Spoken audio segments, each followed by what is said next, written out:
नमस्कार, स्वागत है आपका ओमान न्यूज हिंदी में एक बार फिर से। सल्तनत में यदि आप गाड़ियों का इस्तेमाल करते हैं तो जाहिर सी बात है उसमें ईंधन भरवाने के लिए आपको फिलिंग स्टेशन यानी पेट्रोल पंप पे तो जाना ही पड़ता होगा। फर्ज करिए यदि आप कहीं रास्ते में फंस गए हैं, ऑफिस में स्टक हैं और आपकी गाड़ी में पेट्रोल नहीं है तो आप क्या करेंगे? आपके पास समय भी नहीं है। तो इन सब चीजों को ध्यान में रखते हुए ओमान की पहली ऑनलाइन पेट्रोल डिलीवरी की जो सिस्टम की शुरुआत की गई है अल महा के द्वारा, जिसका नाम है फ्यूली। जी हाँ, ये जो एप्लीकेशन है एंड्रॉयड और एप्पल के दोनों प्ले स्टोर पे आपको मिल जाएगा और इसके माध्यम से आप जहां कहीं भी हो पेट्रोल ऑनलाइन तरीके से मंगवा सकते हैं। पूरी सेफ्टी के साथ इनकी टीम लोगों तक पेट्रोल डिलीवर करती है ताकि जो ग्राहक हैं उनको फिलिंग स्टेशन ना आना पड़े। यदि आप ब्रॉडबैंड का इस्तेमाल करते हैं, खासकर अवसर कंपनी के ब्रॉडबैंड का इस्तेमाल करते हैं, तो उन्होंने एक बहुत बड़ी घोषणा करते हुए बताया है कि उत्तरी अल्बतीना, दक्षिणी अल्बतीना के विलायत में चक्रवाती तूफान से हुए नुकसान को ध्यान में रखते हुए हमने अक्टूबर के बिल को पूरी तरीके से माफ कर दिया है। यानी कि हमारे ग्राहक जो भी हमारी सेवाएं इस्तेमाल करते हैं उनको अक्टूबर महीने के बिल नहीं देने होंगे।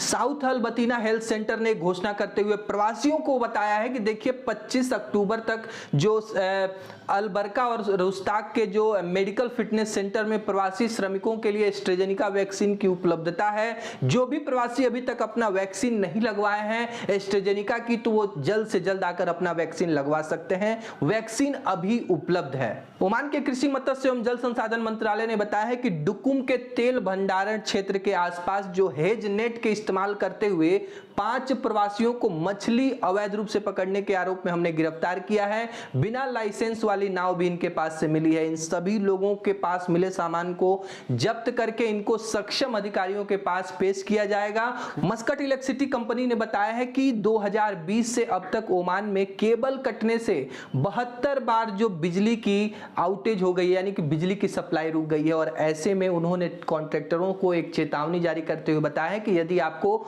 उत्खनन का काम करना है, कहीं गड्ढा खोदना है, तो उससे पहले आप उसका परमिट ले लीजिए और साथ में संबंधित अधिकारी को इसकी सूचना दीजिए और ऐसा नहीं करने वाले जो कॉन्ट्रैक्टर है उनके ऊपर कानूनी प्रक्रिया के हिसाब से कार्रवाई की जाएगी। ओमान में विदेशी निवेशकों को बढ़ावा देने के लिए ओमानी सरकार ने 5 वर्ष का और 10 वर्ष का जो निवास है वो देना स्टार्ट कर दिया है निवेशकों को। यानी कि जो भी निवेशक ओमान में निवेश करेंगे उनको लंबे समय तक का जो वीजा है वो दिया जाएगा और ये मल्टीपल एंट्री का होगा और इसका जो मूल्य है वो भी निर्धारण कर दिया गया है। 10 वर्ष के वीजा के लिए 500 ओमानी रियाल का मूल्य रखा गया है, जबकि 5 वर्ष के वीजा के लिए 300 ओमानी रियाल का मूल्य निर्धारित किया गया है। ओमान में सिविल आईडी के वैलिडिटी के बारे में एक अपडेट आ रही है कि सिविल आईडी 5 साल तक के लिए वैध रहेगा और जबकि रेजिडेंस कार्ड जो कि 3 साल तक के लिए वैध माना जाएगा। नया सिविल आईडी प्राप्त करने के लिए जो मूल्य है 5 ओमानी रियाल है और यदि आपका सिविल आईडी को रेन्युअल कराना है तो भी इसका मूल्य 5 ओमानी रियाल है।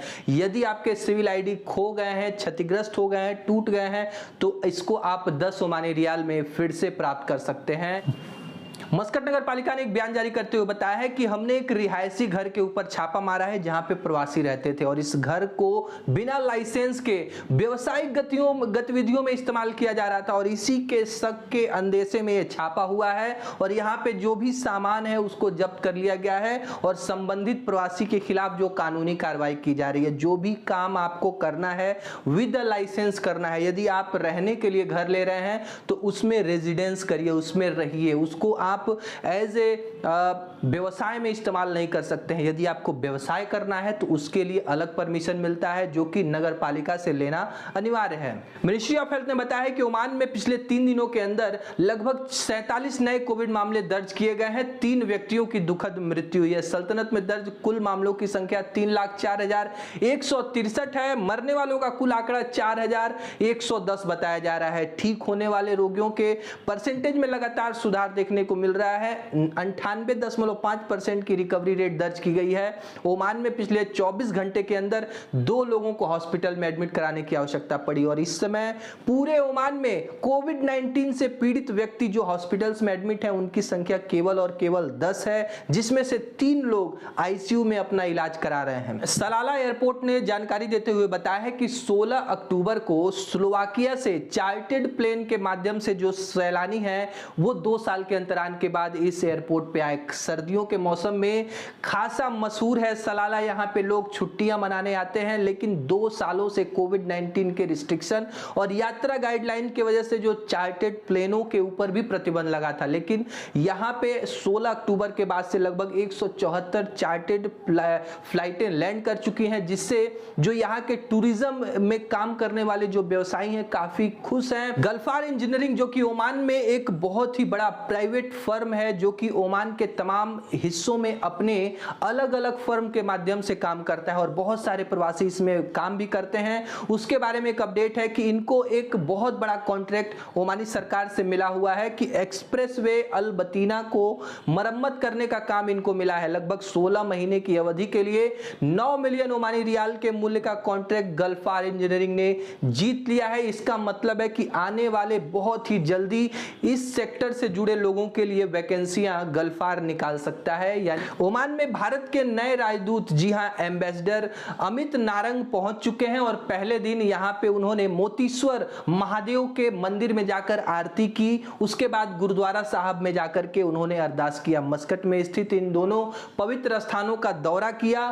थाईलैंड सरकार ने घोषणा करते हुए बताया है कि 45 देशों के आगंतुकों के लिए हम दरवाजे खोल रहे हैं जिन्होंने फाइजर, मॉडर्ना या फिर कोविशील्ड वैक्सीन लगवाई हो। ऐसे देशों के यात्री डायरेक्ट थाईलैंड की यात्रा कर सकते हैं बिना किसी क्वारंटीन के। और यदि आप भारत से हैं तो भारत का नाम इन 45 देशों में नहीं है। भारत के लोगों को अभी भी वहां पे 7 दिनों का इंस्टीट्यूशन क्वारंटीन बिताना होगा। उसके बाद से ही आप थाईलैंड में जो एक्टिविटी करना चाहते हैं वो कर सकते हैं। फ्रेंड्स, आज के लिए बस इतना ही। वीडियो कैसा लगा लाइक करके जरूर बताएं। चैनल पे नए हैं तो प्लीज सब्सक्राइब करें ताकि ओमान से जुड़ी हर अपडेट आप तक सबसे पहले पहुंचे। मिलता है अगले वीडियो में, तब तक अपना और अपनों का ख्याल रखिए। नमस्कार।